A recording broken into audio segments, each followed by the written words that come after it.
Raidieraksts Drošinātājs. Hello, Valeriia. Hi. Disinformation is a plague of modern times, and we know in Latvia that quite well.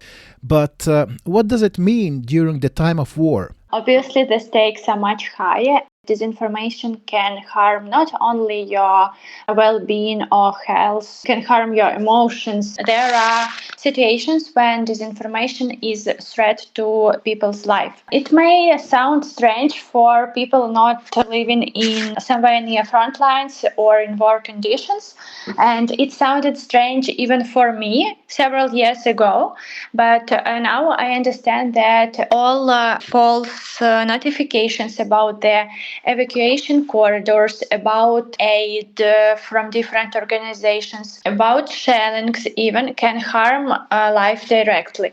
The brightest example is the beginning of Russian full-scale invasion when Mariupol was occupied, and the information about green corridors for evacuation from the city changed not even daily, but in some hours.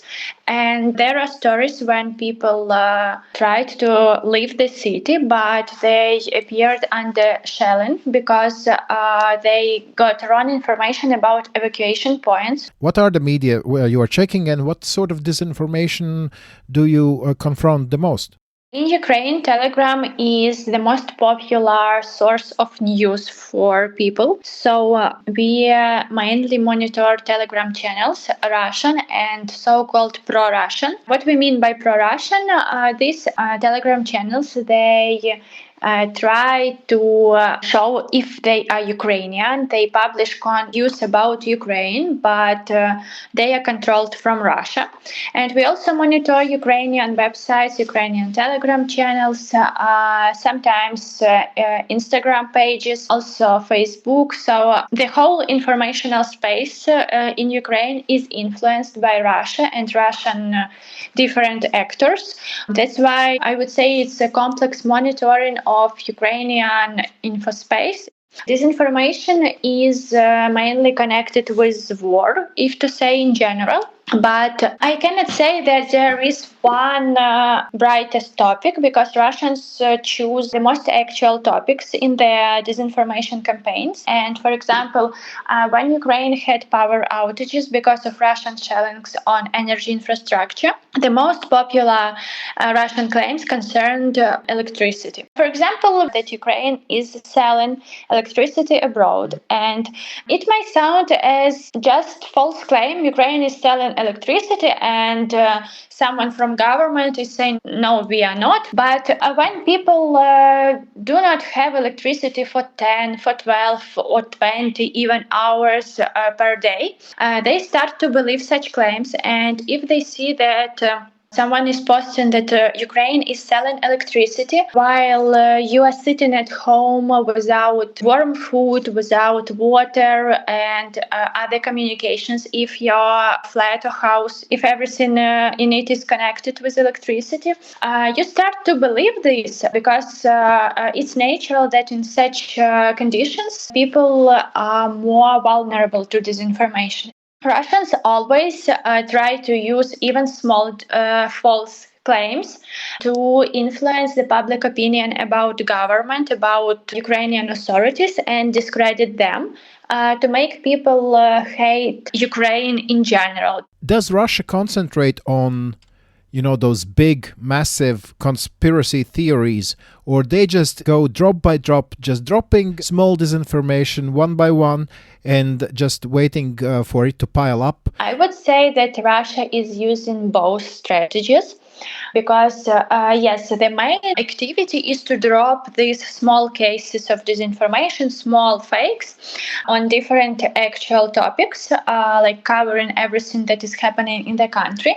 But on the other hand, there are so-called experts or big Telegram channels or media who publish analytics, or how they call it. They connect all these claims in different series, in big narratives, and the main aim of all these claims spread by Russia is to discredit Ukrainian government and to make people think that if Ukraine is occupied by Russia, it would be better for people to live here than under Ukrainian government.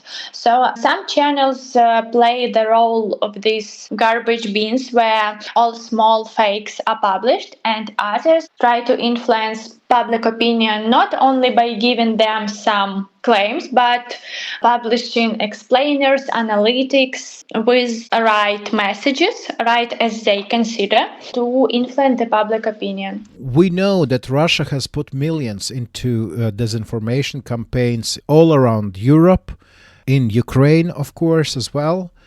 Are you physically capable to stand against such amount of disinformation? And how many there are fact-checkers in Ukraine? I guess VoxCheck is not the only organization in the country that does this work. To be honest, it's hard even for a big amount of Ukrainian and European fact-checkers and different NGOs to counter Russian propaganda. The best example to understand is conspiracy theories and people who believe in them. The same is a little bit applies for these Russian narratives. When you hear strange conspiracy theory, you have many details, many strange connections, interesting information. They may be false, but you have them. And when you try to oppose this conspiracy theory and give some serious facts without any interesting details, and it's hard to counter such theories not connected even with war, but it's hard to make people believe in true information that may be not so interesting with not so many strange details. The same is with Russian disinformation, because disinformation attacks the most vulnerable groups of population and chooses the most vulnerable topics where truth may be not so visible, may spread not so quickly because it's more positive. Negative information is spreading faster. Taking into account all Russian budgets and big Russian ecosystem of disinformation, it's hard work against it. In Ukraine, except VoxCheck, there are several big fact-checking organizations, Stop Fake and Gwara Media. They are also members of IFCN, International Fact-Checking Network. And we also have fact-checking organizations in different regions that work as departments of regional media. Also, we have two governmental centers, Center for Countering Disinformation, working under the Security Council, and Center for Strategic Communications, working under Ministry of Culture and Information Policy. These centers also debunk Russian propaganda as part of their work, have their own audiences, but unfortunately, disinformation is spreading much faster. Even doubling our efforts, we won't be able to produce so much true content, so much debunkings as Russia is producing disinformation claims. So then I must ask, what is the strategy of VoxCheck when you understand that you cannot debunk every piece of disinformation put out there by Russia or anyone else? And how do you spread your fact-checking results? I would say we have two strategies, short-term and long-term. And our short-term strategy, it's even not a strategy to our short-term activity. We debunk false claims when we see them. We spread the true information, the debunking of false claims in our social media, in different Ukrainian media. We produce videos, work with Ukrainian public broadcaster. So we have some points of contact with different audience. But long-term strategy is more focused on pre-bunking on developing critical thinking and media literacy of Ukrainian audience. How do you do that? We try to engage with different actors and except publishing educational content in our social media, we started to work with different regional media. And the project with Google News Initiative, we organized trainings on fact-checking and a conference for representatives of regional media.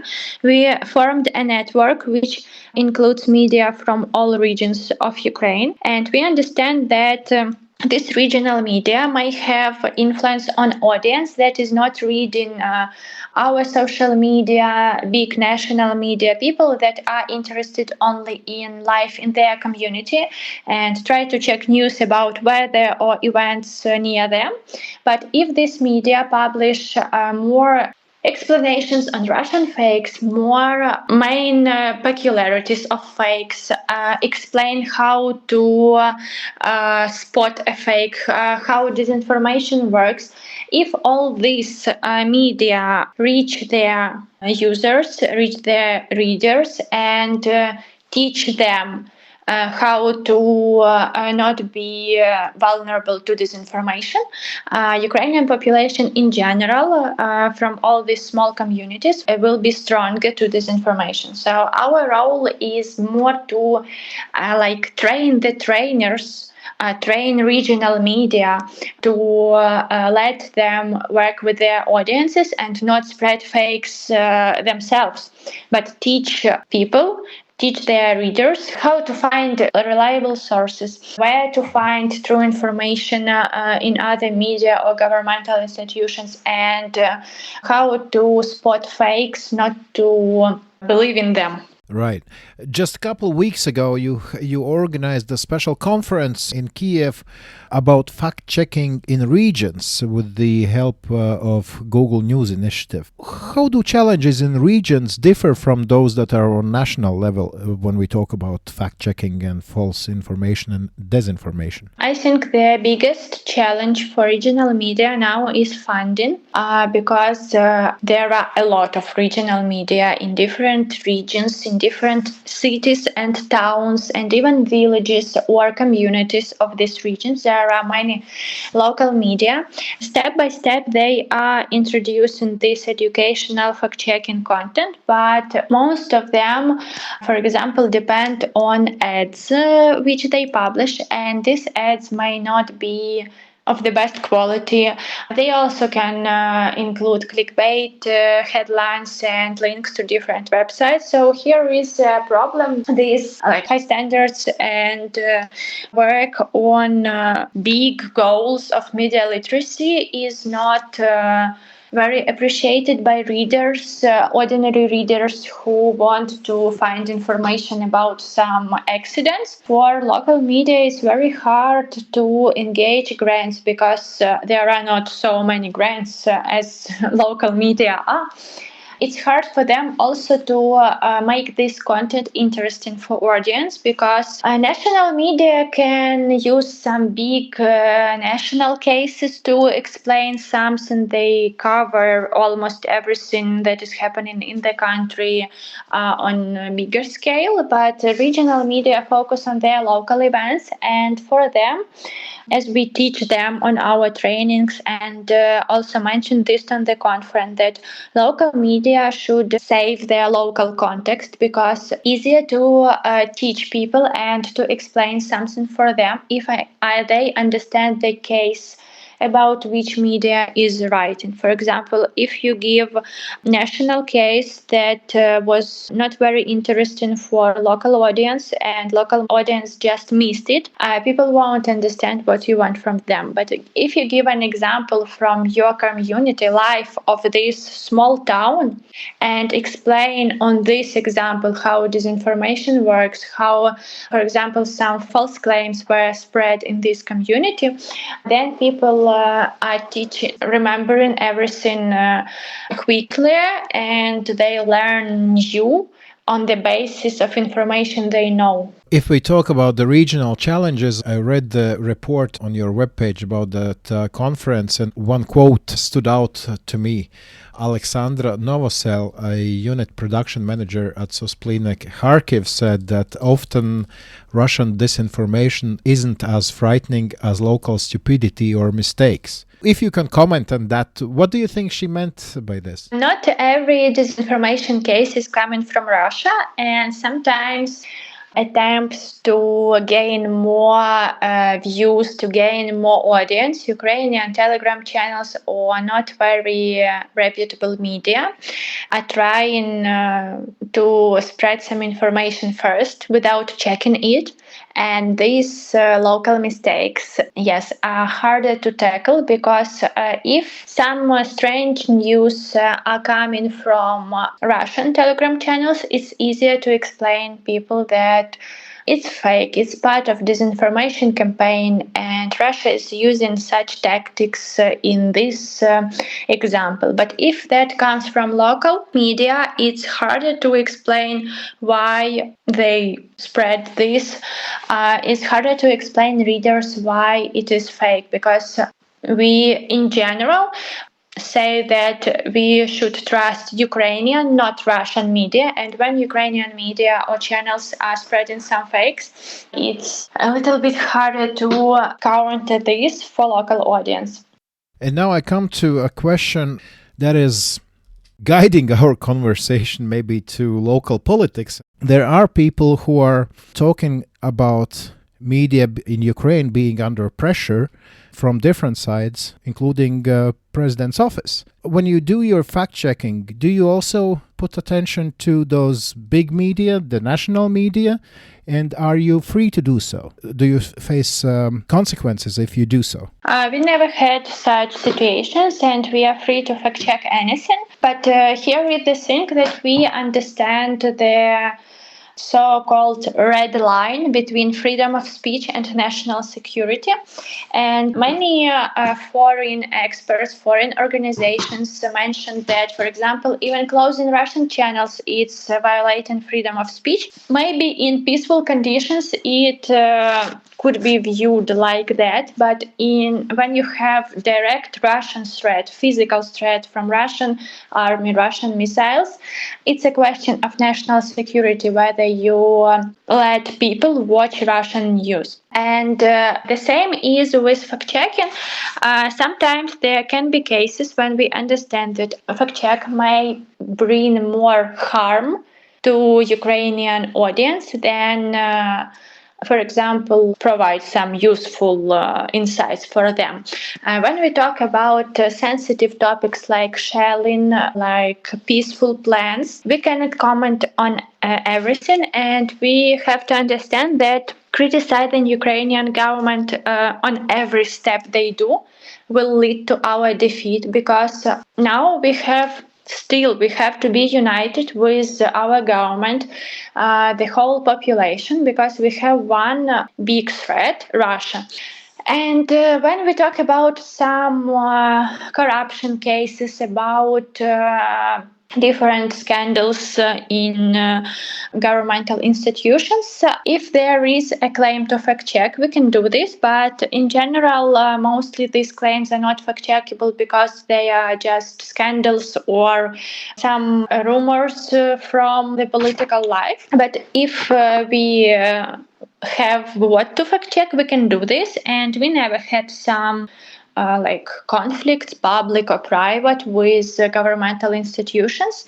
But as I mentioned, we have to control our red lines because, for example, sometimes commenting on shelling can influence the whole image, perception of the results of the shelling, and we may harm by spreading this information. If we comment more on actions of Ukrainian authority, we can also make mistakes, so we avoid some critical comments from our side because, first of all, it's not part of fact-checking, and secondly, we don't know the whole context. The principle of fact-checking is working with open sources.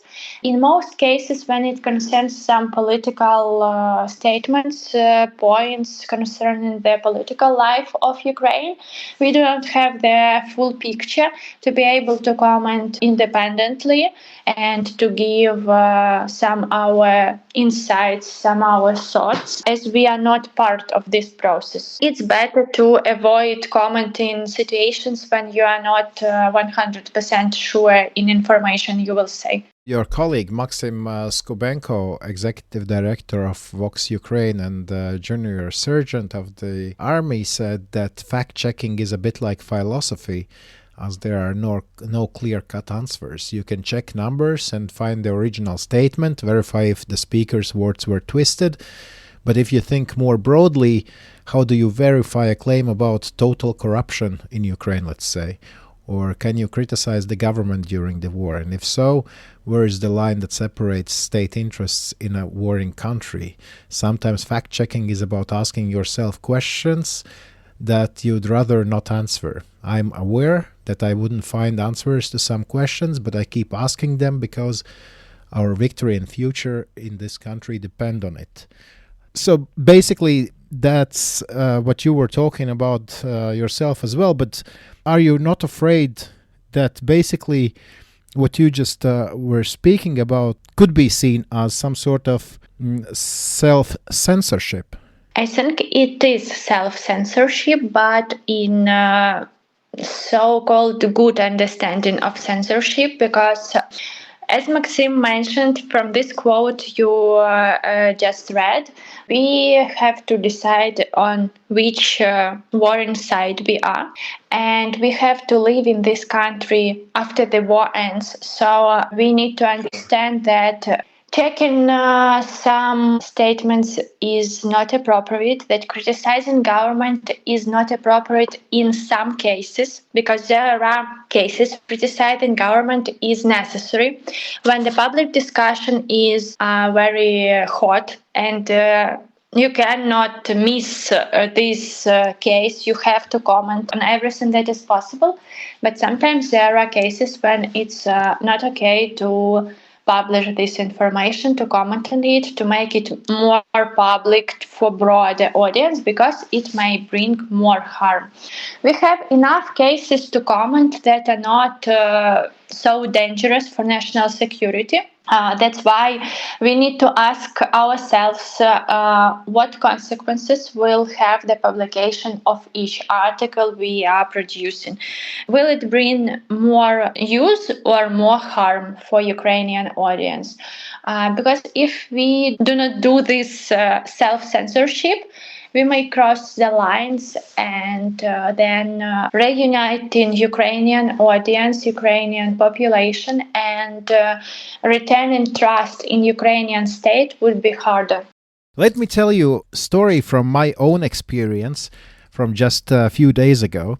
I tweeted about the investigative report by a team of Ukrainian investigative journalists from NGL Media about the horrible quality of food rations sent to Ukrainian army units. I tweeted about that, and one of my followers just seconds later tweeted back at me asking, is publishing that kind of information that puts a bad light on some parts of Ukrainian army or government is not something like a Kremlin propaganda? And that's a very good question, basically.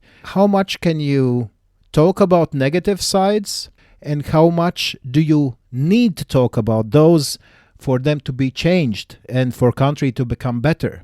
And see, this is here in Latvia. We of course follow you and we support you, but time to time there are these stories that I think it's important to talk about them for system to get better and for Ukraine to come out of the war a better country, a better society.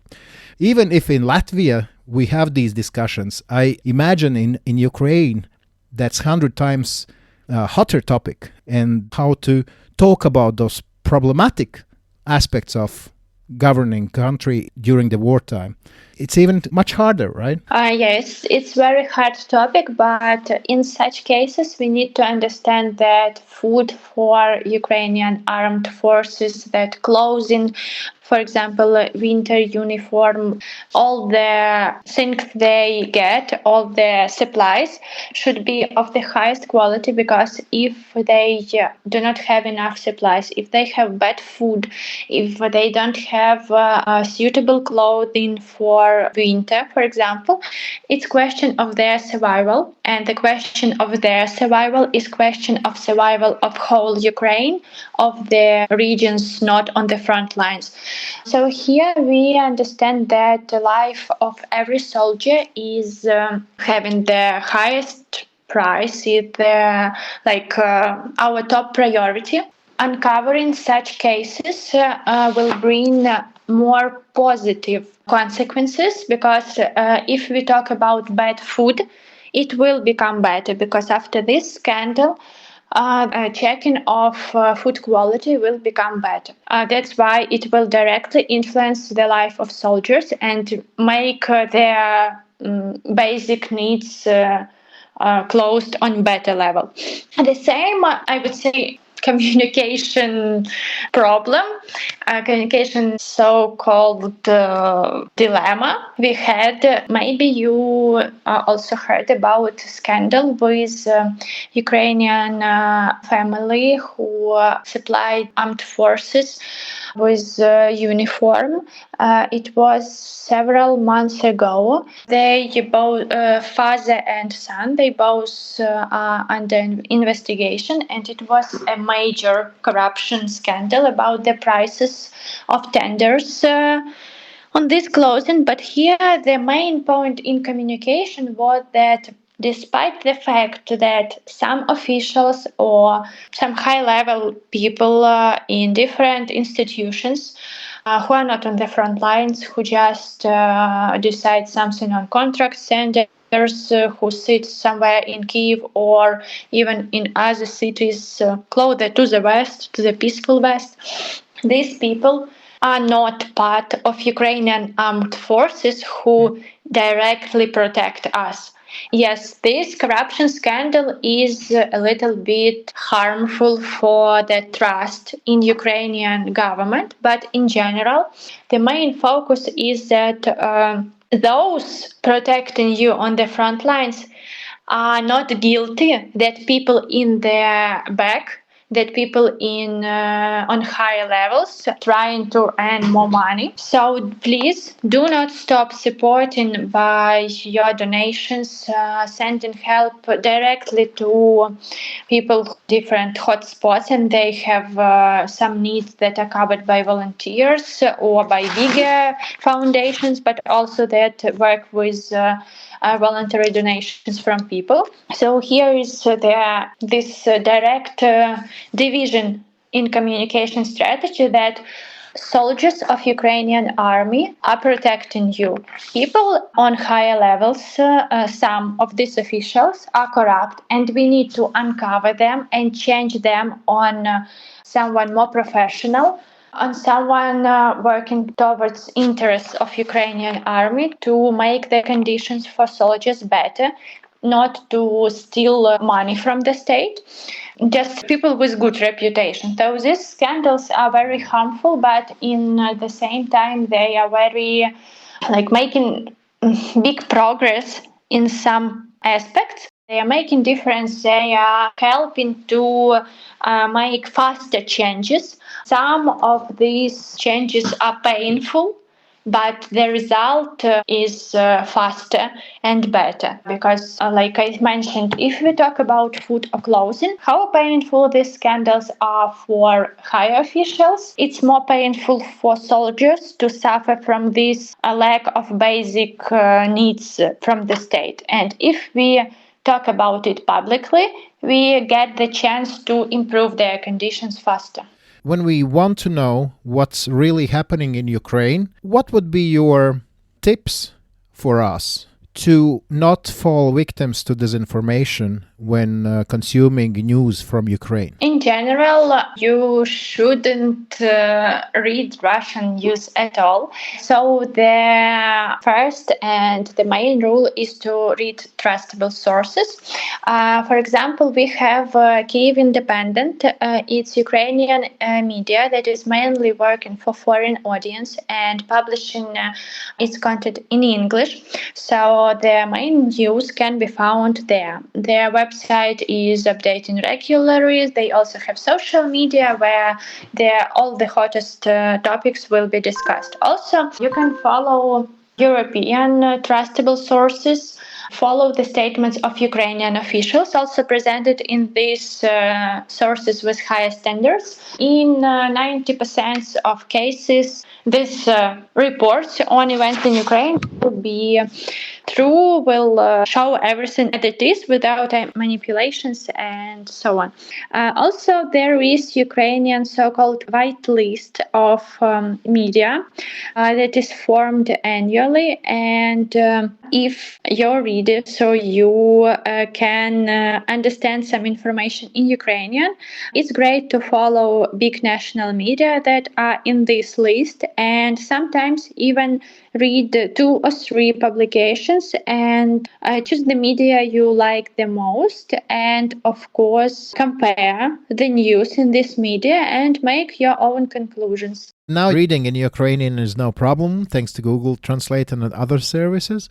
So where we can find the list? You can just Google white list media Ukraine and you will have a link to a list of media from Institute of Mass Information. They form this list annually, and just check. Some of these websites have English versions, but they are not updated so regularly. So I would recommend make the main focus on Kyiv Independent. And also Radio Liberty, Ukrainian division, they also publish regularly and have good coverage on everything that is happening in Ukraine. During your time checking different disinformation, have you encountered Latvia's name popping up in some fake news? I can't remember any bright cases, and nothing so big comes to my mind that I think is positive, because in general we know that Latvia and your neighboring countries also support us a lot, and we understand that even if something comes from Latvia, this would be some strange media or journalists that are also working with Russia, but this will be never accepted as official position or as source of Latvian people, because we understand the level of support you give us. Unfortunately, I had not a chance to visit Latvia, but I hope that will happen in nearest future. But I was in Lithuania and Estonia, and to be honest, in Vilnius, I saw more Ukrainian flags than I can spot in my hometown in Ukraine. I talked with many people, and they are so supportive towards Ukraine that we will never consider some disinformation even coming from someone from Latvia as an offense to Ukraine, because their support is so huge. We understand that the Baltic states are not big countries comparing with different European countries, but as we see, you all do the most you can to support us, and it's really very valuable for us, because on the third year of full-scale invasion, not everyone is talking about Ukraine, and it's obvious, but we understand that support is still high.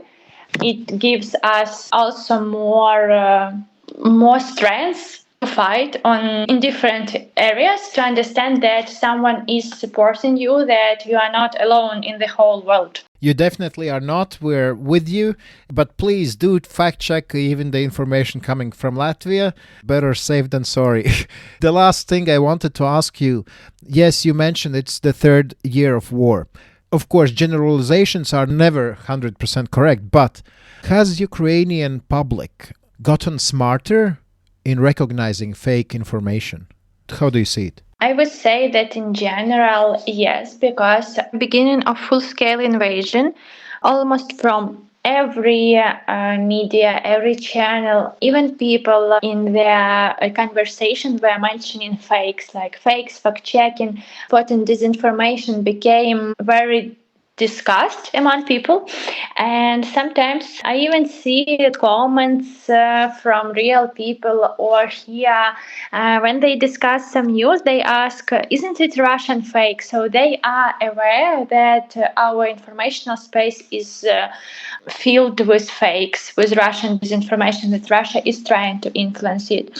But we have a lot of work to do because Russian manipulations and tactics are changing.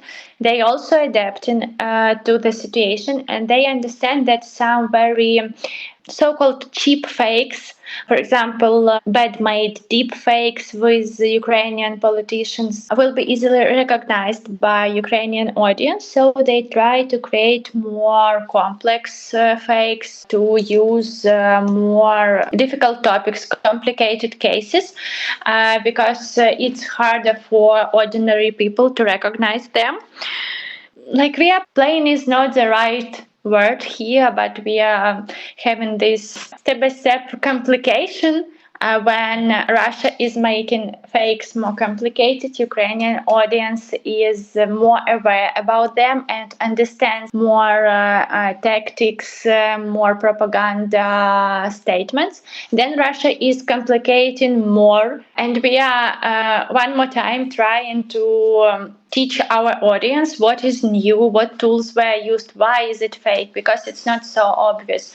So we have these turns in tackling disinformation, and unfortunately disinformation will become more and more complex because Russians are following very precisely what is happening in Ukraine and choosing the most vulnerable topics. All right, thank you so much, Valeriia. Thank you. Raidieraksts Drošinātājs. Paldies Dīvam par sarunu ar Valēriju Stepaniuku, VoxCheck vadītāja vietnieci. Ļoti interesants temats, par dezinformāciju daudz runājam. Tostarp arī ziņās sanāk par to stāstīt. Mēs, man liekas, Baltijā, Polijā un citviet šeit reģionā kopumā labi saprotam, kas ir Krievijas dezinformācija, un te mums pat ir ko mācīt arī rietumu partneriem, bet tajā pašā laikā jau jāatzīst, ka nav tā, ka arī mūsu sabiedrība, diemžēl, būtu pilnībā imūna pret viltus ziņām. Un ja tur tāda kvalitatīva nostrādāta dezinformācija plūs, tad nevienmēr var veikli to atkost, un pat profesionāļiem nevienmēr tas uzreiz acīgi izdodas. Tas ir skaidrs. Interesanti arī redz, ko Valērija stāstīja par to, ka Ukrainas sabiedrība tomēr arī, tā teikt, aug līdzi un kļūst izglītotāka, droši vien tāpat arī kā mēs šeit Latvijā, bet, mani visvairāk tā aizķēra un lika pārdomāt mūsu tā sarunas daļa, kad mēs runājām par šīm sarkanajām līnijām un šīm dilemmām. Arī tas jau, kā es teicu, arī intervijā, un tā ir bijis nereiz vien, kad tu domā vai kaut ko teikt, vai, piemēram, tur retvītot vai kaut ko arī drošinātājā runāt par tām ziņām, kas nav īpaši iepriecinošas saistībā ar korupciju Ukrainā un tam līdzīgi un tā joprojām. Pastāv viedoklis, ka arī viens no mūsu klausītājiem rakstīja, ka, runājot par to, ka Ukrainā ir korupcija, mēs pūšam Maskavas stabulē, jo šādām runām izplatoties samazinās rietumu partneru vēlme atbalstīt Ukrainu ar dažādu palīdzību. Otrs pieejams, kā pieiet šai korupcijas tēmai, ir tāds, ka, ja valstī runā par korupciju, tas nozīmē, ka tā netiek paslaucīta zem paklāja, par to tiek runāts, kaut kas tiek, cerams, tiek darīts lietas labā. Protams, ka cik daudz tiek darīts un cik daudz mēs uzzinām, tas ir cits jautājums, bet, redz, šo te sarkano līniju atrašana un pašcenzūra, tas, protams, ka nav tas vienkāršākā lieta, bet acīm redzot droši vien, ka tas ir kaut kas tāds, kas ir jādara. Savukārt mums, sekojot līdz tam, ko mēs dzirdam no Ukrainas, ir jāņem vērā arī šis faktors. Jā, man liekas, te jau arī uz otru pusi, tā teikt, tas viss aiziet. Tu minēji, ka pūšana Kremļa stabulē, ja mēs publicējam vai runājam par kaut ko, kas Ukrainā nav kārtībā, tad jau varētu droši vien arī domāt, ka, redzi, pret Krieviju ieviestas ir sankcijas, vai ne? Nav jau viss spīdoši tādā ziņā, ka, nav tā, ka viss strādā, diezgan daudz, kas nestrādā, un Krievijai daudz, kas diemžēl, bet izdodas, un ja mēs runājam par to, ka Krievijai tomēr daudz un veiksmīgi izdodas tās sankcijas apiet, tad jau tajā ziņā mēs arī pūšam Kremļa stabulē un paspodrinam to tēlu, ka, redz, rietumiem nekas nesanāk, bet Krievijai viss izdodas. Starp citu, es te vairākas nedēļas jau skatos uz datiem, bet man bišķiņ biedē tas datu apjoms un negribās būt neprecīzam, bet viena no tēmām, un tu varbūt man pasaki ziņās, jūs cik daudz par to runājat, ka tu saki, redz, piemēram, ka Krievijai izdodas apiet sankcijas, jā, bet daudzos gadījumos Krievijai nebūtu iespējams apiet sankcijas, ja, piemēram, rietumu pusē, tagad nerunāsim par globāliem dienvidiem, piemēram, vai par Irānu vai par Ziemeļkoreju, kur rietumu vērtības uzskati un sankcijas nestrādā varbūt tik daudz, ja? Bet parunājot par rietumiem tieši, ka šīs sankcijas strādā daudz labāk, ja rietumu pusē nebūtu uzņēmēji vai uzņēmumi vai vēl kaut kas neskatoties uz sankciju draudu turpina sadarbību ar Krieviju, un tas vislabāk izpaužās divos, man liekas, veidos. Tā kā mēs redzam, piemēram, ir notriekts kaut kādas Krievijas jaunās svaigi ražotās raķetes vai kaut kādi ieroči un tam līdzīgi, un tur mēs redzam šīs te rietumu komponentes, ja? Un otrs ir, ja mēs paskatāmies uz rietumu valstu eksporta apjomu, tā skaitā Latvijas eksporta apjomu uz tādām valstīm kā Gruzija, Kirgistāna un tas reģions.